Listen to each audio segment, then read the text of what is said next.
Olá, seja muito bem-vindo, muito bem-vinda ao podcast Analista de Licitação. Aqui a gente discute as estratégias para você chegar muito mais rápido ao patamar de um analista master com o seu faturamento acima de R$ 10.000 por mês. E eu sou a professora Flávia Viana, trabalho com licitações há 23 anos, sou analista master de licitações e no episódio de hoje a gente vai tirar a seguinte dúvida: será que o governo paga? Será que o governo dá calote? E como que fica a comissão do analista master de licitações? Então, antes da gente começar, eu quero já pedir para você deixar o seu like aqui nesse vídeo. Assim, você me ajuda na divulgação do canal e do conteúdo também, para que eu possa continuar trazendo informações relevantes aqui para você. E para você que não é inscrito ainda no canal, não esquece de se inscrever, ativar as notificações no sininho, para você sempre receber em primeira mão todos os materiais que eu vou trazer aqui de primeira mão para você que realmente quer se tornar um analista master e faturar acima de R$ 10.000 por mês. Então, uma primeira dúvida muito comum e que normalmente é levantada por pessoas que não têm conhecimentos em licitações ou têm conhecimento muito raso com as licitações é a afirmação que o governo não paga. E geralmente, quando isso acontece, é porque aquela pessoa ela entrou no ramo das licitações com a cara e a coragem, cometeu erros no meio do caminho por não saber como que funciona o processo de compra e venda quando o nosso cliente é um governo. Então, o governo, ele é obrigado a pagar, ele paga sim, não existe calote do órgão público, porque quando você vai participar de uma licitação, de uma cotação, de uma dispensa, que são as formas pelas quais o governo ele faz diariamente as suas compras, as suas contratações, as suas obras, as suas locações, o governo ele tem uma série de etapas para seguir. E por isso que eu sempre falo, eu sempre reafirmo aqui no canal, que para quem realmente quer ser um analista master tubarão, que é aquele que sabe trabalhar com a técnica certa, com a metodologia certa e fatura acima de R$ 10.000 por mês, não adianta você só conhecer o lado do analista, não adianta nada você só se preparar aprendendo a utilizar o portal, a cadastrar sua proposta, montar o documento, isso daí é o básico, mas você não vai ter resultados satisfatórios se você só souber o básico. Se você quer ser diferenciado, é imprescindível e importantíssimo o conhecimento da rota do comprador. Então, quando eu falo e quando eu bato na tecla que o analista aqui realmente é o master, que é o que alcança o próximo nível, aquele que tem resultados extraordinários na sua carreira, é aquele que buscou também o conhecimento pela rota do comprador. Porque quem não conhece a rota do comprador não sabe como que funciona o processo de pagamento, de compra e venda que é feita pelo governo. É diferente de um processo normal, quando você vai vender alguma coisa ali para um vizinho seu, para um colega seu ali da rua, da academia, é totalmente diferente. Então, nas compras públicas, a gente tem passos, a gente tem etapas que o servidor público, o governo, ele é obrigado a seguir. E você, como analista master de licitação, traz o diferencial. Por quê? Quando eu falo que o analista master de licitação vai muito além de ganhos efetivos, de ganhos extraordinários, é a segurança que ele vai trazer para os clientes dele quando ele começa a trabalhar. Porque você traz o conhecimento da rota do comprador, muda desde o resultado da licitação, que isso vai fazer com que você ganhe um número muito maior de licitações, mas também que traga um processo, um passo a passo seguro para garantir que o seu cliente ele vai participar ali de boas oportunidades. E uma dessas etapas é a questão de como tratar a nota de empenho, a ordem de compra, a ordem de serviço, como tratar o processo de contrato mesmo, o processo de pagamento que é feito pelo governo. E o analista master de licitação, ele também domina essa etapa. Então, ele sabe como auxiliar os seus clientes para que nenhum problema de recebimento aconteça. Então, quando a gente fala de problema, alguém chega para você e fala: minha empresa está com uma nota aqui que o governo não paga há tanto tempo. Você pode ter certeza, essa pessoa ela tem muito pouco conhecimento em licitações, conhecimento super raso, e cometeu algum erro no meio do caminho, tá? Fez alguma coisa errada. Aceitou trabalhar sem nota de empenho, não verificou a nota de empenho como que ela funciona. Então, eu vou te explicar no podcast de hoje todo o funcionamento do pagamento, quando é feito pelos órgãos públicos, para que você não acredite nesse mito, que é um mito sem fundamento nenhum. E eu vou começar falando por que é um mito sem fundamento nenhum. Quando o órgão ele vai abrir uma licitação, uma dispensa, uma cotação eletrônica, ele não é só ir lá publicar o edital e tá tudo certo. Tem uma etapa anterior, que é a etapa de planejamento da licitação, a etapa preparatória. Aqui no GPS do analista de licitação, no meu método, né, do analista de licitação, eu sempre preparo os meus alunos para que eles aprendam o passo a passo de como funciona a etapa interna da licitação, não só na rota do analista, mas também na rota do comprador. Isso que traz ali toda a diferença para quando um analista master realmente tubarão vai trabalhar, vai representar seus clientes com excelência, com segurança.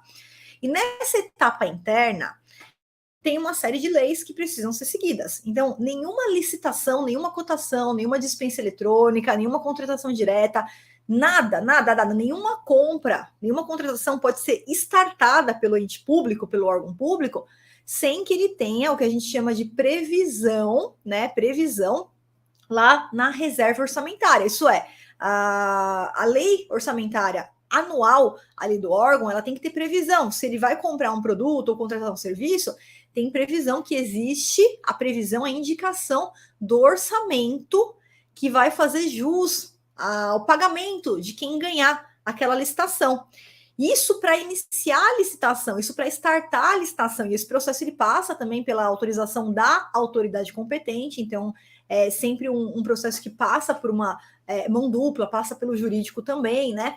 E depois que faz a licitação, depois que termina a licitação e você vai lá e ganha, por exemplo, a licitação, seja para sua empresa, seja para o seu cliente, aí vem uma próxima etapa, que é a formalização do contrato administrativo ou né, a emissão da nota de empenho, da ordem de compra.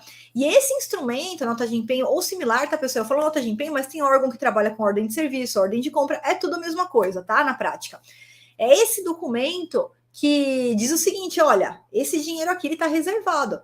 Então, quando ele emite a nota de empenho, é como se tivesse feito uma reserva. Ó, esse empenho aqui, ele garante que essa reserva que existe, essa verba ali no orçamento público, e ela está ali reservada. Para quê? Para que a empresa que ganhou a licitação preste o serviço, entregue o produto, execute ali, e que ela receba aquele valor.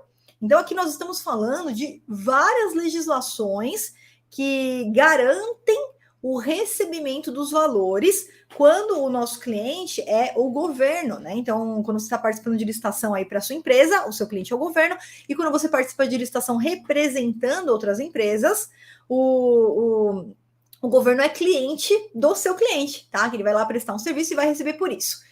Então, nós temos aqui lei de responsabilidade fiscal, normas de direito financeiro, lei de licitações, tudo regendo o processo de pagamento do governo. Então, não existe calote por parte do órgão público, né? Porque o órgão público sempre vai ter aquela verba para pagar, e essa verba ela já foi reservada antes daquele contrato ele ser executado, antes da empresa ir lá entregar o produto e prestar o serviço. A gente tem uma nota de empenho, a gente tem um contrato, a gente tem uma ordem de compra, a gente tem um documento que assegura isso para mim, tá? E até mesmo antes de iniciar a licitação, eu não tenho empenho, mas eu tenho a indicação que aqueles valores existem, aqueles valores estão previstos e que ao firmar o meu contrato, ao firmar a minha nota de empenho, eu tenho aquela verba para fazer o pagamento daquele serviço, daquele produto que foi comprado ou daquele serviço que foi contratado, tá? Então, vou compartilhar aqui a nossa tela de hoje.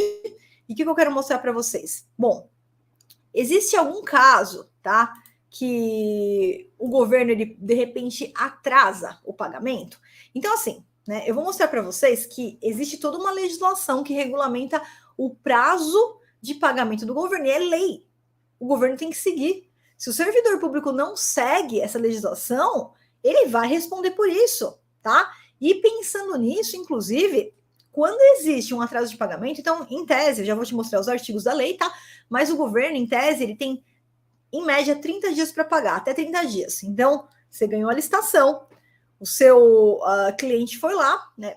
O governo emitiu uma nota de empenho, o seu cliente foi lá, entregou o produto, o governo tem até 30 dias para fazer o pagamento.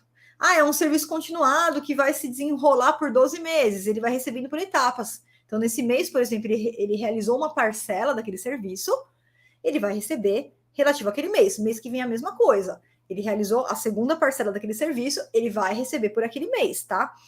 Então, quando existe, porventura, um eventual atraso de pagamento, se isso acontecer, o analista master de licitação ele tem que estar preparado para utilizar uma metodologia eficaz, né, para recebimento dessas verbas o mais rápido possível. E aí, eu desenvolvi, desde 1999, eu desenvolvi um método de cobrança quando, tá, pessoal? Não são todos os casos de forma nenhuma. Normalmente o governo ele paga em dia, ele paga tudo certinho, mas se existir um eventual atraso, eu desenvolvi uma metodologia que funciona em 99,99% dos casos. Como assim, Flávia? Por que você está falando isso? Bom, você sabe que para ser analista master de licitações, não precisa ser advogado, né? Mas, de qualquer forma, por eu ser advogada, eu precisei entrar com uma ação judicial contra o governo uma vez na minha vida, em 23 anos. Gente, 23 anos. Uma única vez eu entrei com ação judicial. O que eu quero dizer com isso? Que todas as outras vezes, quando existiu um dia de atraso, lá no 31º dia, por exemplo, eu já posso utilizar o método de cobrança. E esse método que eu desenvolvi, ele funciona em 99,99% dos casos, porque eu estou tirando 1% aqui da minha experiência, que foi o único caso que eu tive que entrar com uma ação judicial. Um caso em 23 anos, tá? Nunca tomei calote do governo. Então, essa metodologia, quando a gente vai fazer uma cobrança, né? Então, tem muita gente que não trabalha com licitações. Se você, de repente, vai falar com um advogado que não trabalha com licitações, o que ele vai falar para você? Ah, o governo atrasou, entra com ação judicial. Isso não funciona, tá? Existe uma metodologia que funciona muito melhor, que funciona em 99,99% dos casos. Eu utilizo, os meus alunos utilizam, que é uma cobrança administrativa. Não precisa ser advogado, né, para fazer. Inclusive, os meus alunos que estão dentro da formação em analista master de licitação têm acesso a todos esses modelos de cobrança, né? Já utilizam e, inclusive, cobram por esse serviço, porque no meio do caminho você vai encontrar, você sendo analista master de licitação, empresas que estão trabalhando com o governo e que não sabem como trabalhar, não têm conhecimento, estão trabalhando lá como aventureiros, estão trabalhando como amadores, e aí eles não tomam alguns cuidados, não sabem como que funciona o processo de compra e de pagamento pelo governo, e aí muitas vezes essas pessoas elas precisam de um auxílio de quem sabe fazer uma cobrança administrativa, que é o caso do analista master de licitação. Então, essa cobrança administrativa, a gente fala que é um documento administrativo, não é judicial, ou seja, não precisa ser advogado. Qualquer analista master consegue utilizar essa cobrança administrativa, levando para o órgão todos os artigos que traz a exigência de que o pagamento seja feito em dia. Então, aqui a gente levanta, não é só a questão de o órgão dever, não é só a questão do valor, mas a gente levanta questões de interesse público, como, por exemplo, a ordem cronológica de pagamentos, uma série de atos que, quando o governo atrasa o pagamento, ele pode, né, ter incidido ali numa irregularidade e que o servidor público vai responder por isso. Então, um caso que eu peguei, só com a denúncia recebi normalmente, mas o ordenador de despesa, que deu causa a esse atraso, ele foi multado em R$ 5.000, pagou do próprio bolso, o servidor público, tá? O órgão público que cometeu a irregularidade. Então, o analista master, ele sabe que a gente tem todos os mecanismos para fazer valer os direitos das empresas. Tudo que você precisa ter é acesso à informação e saber aonde buscar a informação certa, para você não ficar patinando, não ficar perdendo tempo, e assim você conseguir também executar um serviço com segurança, com maestria, tanto para sua empresa, ou para quem não tem empresa, para a empresa dos seus clientes, inclusive oferecer serviços de cobrança administrativa que são serviços que você é muito bem remunerado. Por exemplo, vem um cliente que nunca, né, um cliente que estava participando ali como amador, ele tem uma nota ali atrás, uma nota, sei lá, de R$ 500.000, e contrata os serviços dos meus alunos, por exemplo, para cobrança administrativa. Você pode cobrar 10% do valor dessa nota. Fala, eu vou fazer a cobrança para você, mas eu quero 10% desse valor. Então, é um valor que a gente cobra até um percentual maior. Já teve caso que teve aluno que cobrou 30%, tá? E o cliente paga, porque o cliente não sabe como fazer essa cobrança. Então, você faz essa cobrança e também você recebe os seus valores. Você pode, inclusive, implementar esse método dentro dos seus serviços como analista master de licitação. Olha, se tiver algum atraso, fica tranquilo que eu sou analista master de licitações, se você tiver, né, dentro do método da Viana, sou formado pela Viana, se você estiver dentro do método, e eu vou oferecer também esses serviços para você. Então, eu vou falar agora para você 3 passos para você fazer a cobrança administrativa. Em caso de eventual atraso, se houver algum atraso, tá? E que funcione em 99% dos casos. E aí eu trouxe aqui 2 estudos de caso de 2 alunas minhas, né? A primeira aluna, que é a Daiane. A Daiane, ela começou a utilizar os modelos lá de cobrança que a gente disponibiliza, né? E aí a Daiane falou: olha, professora, eu tenho utilizado com muita frequência os modelos do Manual Faça Você Mesmo. Manual Faça Você Mesmo é um roteiro de recursos, de impugnações que eu deixo para os alunos, né? E também tenho utilizado a notificação por falta de pagamento. No mês passado, estava com um processo de R$810 mil, né? Já tinha ligado algumas vezes, não funcionou. Então, eu assisti a aula do curso, aí ela entrou no método, assistiu a aula do curso, peguei o modelo, preenchi, liguei avisando que ia enviar a notificação, eles debocharam. Aí eu enviei por e-mail, com cópia geral, desde o presidente, ordenador de despesa, pregoeiro, e também mandei o motoboy entregar lá, que era próximo ali da casa dela, né? No mesmo dia, olha só, no mesmo dia, o fiscal do contrato me ligou, falando que eles já estavam resolvendo, e na notificação ela deu um prazo de 7 dias para o órgão pagar, né? Você escolhe esse prazo. Eu normalmente dou 10 dias, ela deu 7 dias. Eles pagaram em 2 dias. Ela deu 7, eles pagaram em 2, então ficou ainda 5 dias aí do prazo, dentro do prazo dela. Então, olha só, essa semana eu enviei outras 2 notificações em outros 2 processos, ambos já recebi o retorno. Se eu tivesse pagado esse curso para aprender só isso, já teria valido a pena. Trabalharia somente com assessoria de cobrança, por quê? Porque os empresários não sabem como fazer isso, tá? Então, existe um método, existe um passo a passo, existe uma metodologia que funciona. Não adianta ficar ligando, ficar lá tentando pegar informação por telefone, isso não funciona, tá? Então a gente sempre traz técnicas realmente validadas aqui para vocês. E a outra minha aluna, Luciane, bom dia, enviei a denúncia interna, aos cuidados do coronel, também é esse modelo de cobrança, tá? Que é o ordenador de despesa. E deu certo, o pagamento foi feito hoje. Obrigada, professora. Excelente, pessoal. Então é isso aí para você ver que funciona não só com a Flávia, mas também com os meus alunos. Aqui são só alguns exemplos, né? E agora eu vou falar um pouquinho de 3 passos, esses 3 passos que eu utilizo, que os meus alunos utilizam, para cobrar administrativamente os órgãos e que funciona em 99,99% dos casos, tá? Então eu trouxe aqui para vocês, primeiro, prazo de pagamento para você entender que está na lei. E quando está na lei, o servidor público ele é obrigado se ele não seguir a lei, ele está cometendo uma ilegalidade, um ato irregular, um ato ilegal. Então, lá no artigo 40 da Lei 866, no inciso 15, ele traz o seguinte, ó, o edital ele tem que trazer as condições de pagamento, prevendo prazo de pagamento não superior a 30 dias, contado a partir da data final do período de adimplemento de cada parcela. O que é isso aqui? Se eu participo de uma licitação que está prevendo que eu vou ter que entregar 400 impressoras de uma vez só, eu entrego as 400 impressoras e recebo o valor total por elas em até 30 dias. Porém, se é uma previsão parcelada, isso pode ser para serviço, isso pode ser para produto, entrega parcelada. Então, ó, eu ganhei uma licitação para 500 computadores, mas durante 5 meses eu vou ter que entregar 100 por mês. Então, eu entreguei 100, recebi aquele 100. No outro mês, entrego mais 100, recebo aquele 100. Serviço é a mesma coisa. Então, eu vou ter um serviço aqui que ele vai se desenrolar por 12 meses. A cada etapa, a cada mensalidade, eu executei aquele serviço e eu vou receber por ele, tá? Então, isso é normal. Isso acontece tanto para compra, quanto para serviço, quanto para obras também, que tem as etapas da obra, tá? Mas tá aqui, o pagamento não superior a 30 dias, então é até 30 dias. E ainda existe, no caso de compra de pequeno valor, que vai até 17.600, a previsão que, nesse caso, o pagamento é até 5 dias úteis, tá? Bom, o que a experiência da Flávia sugere para você? Geralmente, a gente não pode contar muito com essa questão de 5 dias úteis, tá? Quando alguém me pergunta prazo para pagamento, você pode ver que eu sempre respondo até 30 dias. Eu sempre respondo até 30 dias, porque é basicamente o que o governo utiliza ali para fazer o pagamento, tá? Mas podem ter órgãos que pagam muito antes que isso, inclusive dentro dos 5 dias. E aí eu trago para vocês os cuidados com o processo de pagamento. Por quê? Quando quem vai trabalhar com licitações não é um analista master, não é o tubarão, é aquela rêmora, aquele amador, aquele aventureiro, eu vejo muitos erros sendo cometidos no meio do caminho, tá?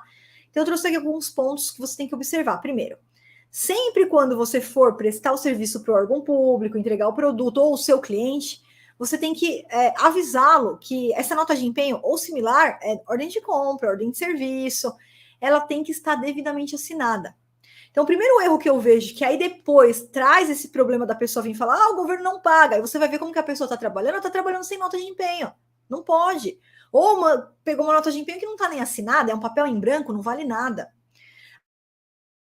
A nota de empenho é a garantia que você tem que aquele dinheiro está reservado, que o órgão tem aquela verba para repassar. Então, é imprescindível e obrigatório que antes do cliente entregar o produto ou prestar o serviço, ele receba do órgão essa nota de empenho devidamente assinada, ou ordem de compra, ou similar. Estou falando nota de empenho no geral, tá, pessoal? Podem ter outros nomes, não tem problema nenhum, é o mesmo documento praticamente, tá? Ordem de compra, ordem de serviço.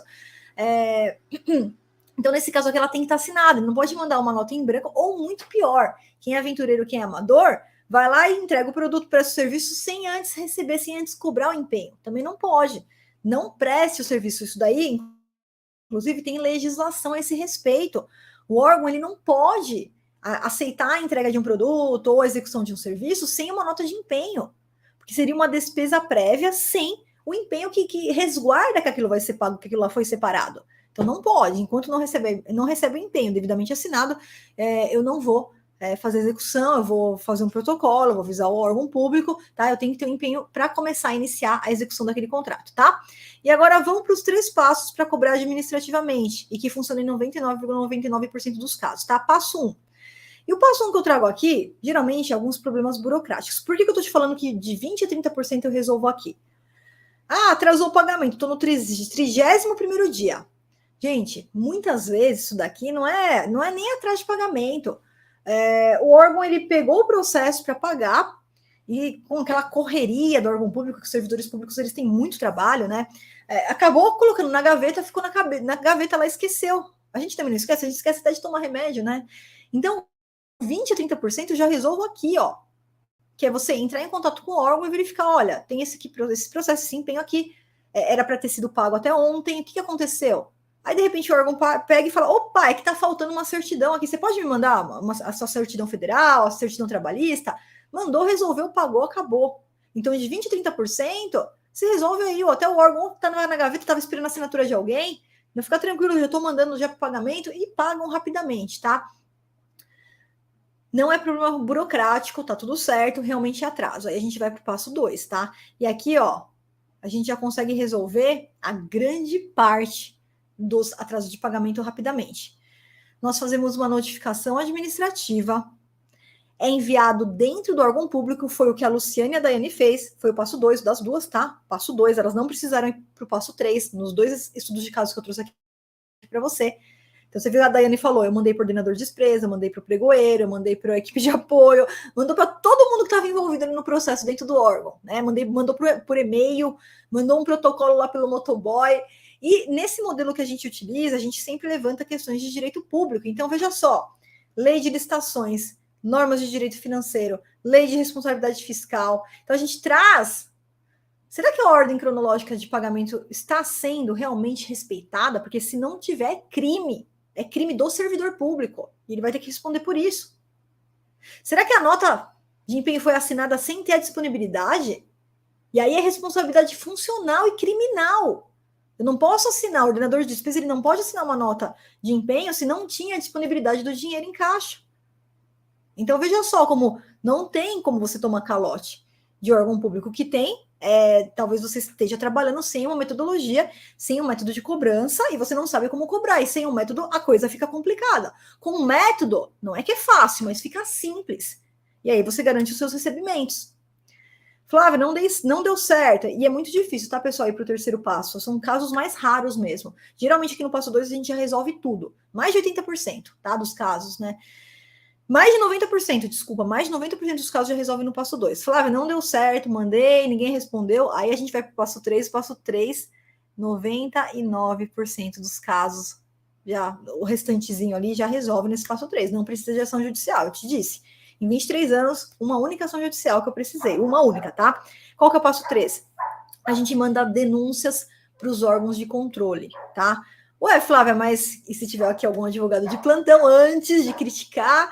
Não, isso daí não é matéria para Tribunal de Contas, isso é de direito patrimonial, tem que ser judicialmente, não, tá? Então, por quê? Porque eu não falei para você que a gente levanta questões de interesse público, de direito público. Então, essas questões aqui de direito público são questões que interessam também às cortes de contas, aos órgãos de controle. E quando a gente manda isso para o órgão de controle, não é necessariamente falando, né? Não é necessariamente pegando no ponto principal da falta de pagamento, mas nessas questões de direito público.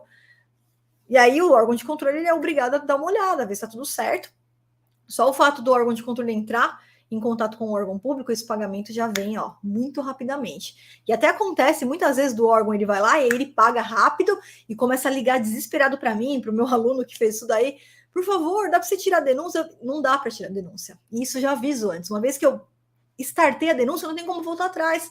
Ele me pagou, excelente. Mas a denúncia está lá, o Tribunal de Contas vai avaliar. Vai ver se houve violação da ordem cronológica, se houve responsabilidade funcional, responsabilidade criminal do servidor público, tá? Então, são todos meios, tá? Para você que está dentro da formação em analista master de licitação, que a gente usa com base no conhecimento de direito administrativo. Então, quando eu falo que você não precisa ser advogado para ser um analista master de licitação, eu não quero te dizer que você vai para o campo de batalha sem roupa. Não, você vai com roupa, você vai com a sua armadura, qualquer armadura. Conhecer o direito administrativo. Então, eu sempre trabalho com os meus alunos o conhecimento, claro, numa linguagem fácil, numa linguagem acessível, mas para ele conhecer o direito administrativo é fundamental para ele conseguir entender o funcionamento da máquina administrativa, do pagamento pelo governo e como é que funciona isso daqui. É por isso que o analista master de licitações ele tem tanto resultado. E é por isso que aquele analista de licitação que não busca conhecer a rota do comprador, não busca conhecer o direito administrativo, ele tem muito pouco resultado, porque ele fica perdido, ele não consegue identificar nem quais são os pontos cegos naquele processo, naquela contratação. E para quem é meu aluno, que está dentro do curso, está no módulo 8, você vai ter acesso a todas essas peças, todos esses passos, passo 1, passo 2, passo 3, todos os modelos que a Flávia usa, que os meus alunos utilizam, está tudo disponibilizado dentro do módulo 8 para você oferecer esses serviços para os seus clientes ou até mesmo para a sua empresa, se você está chegando agora aqui, tá? Bom, pessoal, então é isso. Eu espero que você tenha gostado e que você entenda de uma vez por todas como é que funciona, para que você saiba lidar com essa objeção e muitas vezes mal interpretada por pessoas que não sabem e não têm conhecimento de como trabalhar com licitações. E agora você já entendeu aqui como é que funciona o processo de pagamento que é feito pelo governo, tá? Não esquece de deixar o seu like aqui nesse vídeo. Se você ainda não é inscrito no canal, se inscreve, ativa as notificações no sininho. Um grande beijo, um grande abraço da professora Flávia Viana para você.